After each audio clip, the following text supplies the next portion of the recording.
aksang itagiti kapana iti hili.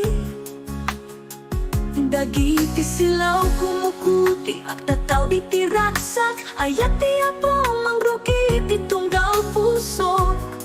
O kay sa abinadang ti panawen ang Pasko ket panawen ti ayat.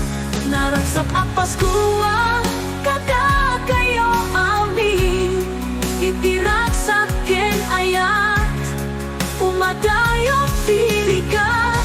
Naragsak a Paskua agyayaman tayo, kadagiti bendisyon nga awan kaparis iti lubong. Ti ubing akanta iti kalsada, maligayang Paskua ti awista.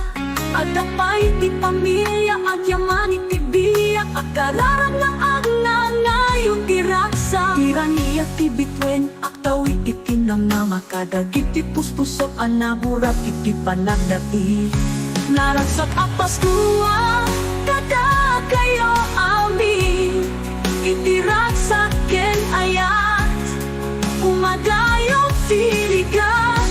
Naragsak a Paskua agyayaman tayo, kadagiti bendisyon nga awan kaparis iti lubong.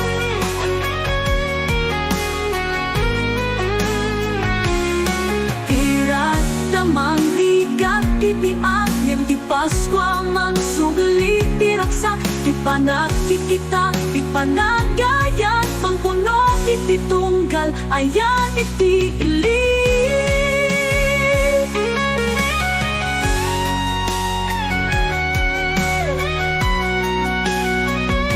Naragsak a Paskua kada kayo amin, iti raksak ken ayat umadayok ti bigat.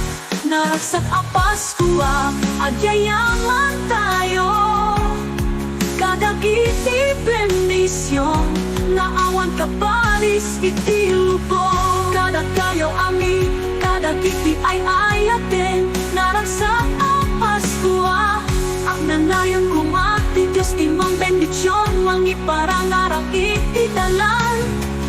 Naragsak a Paskua kada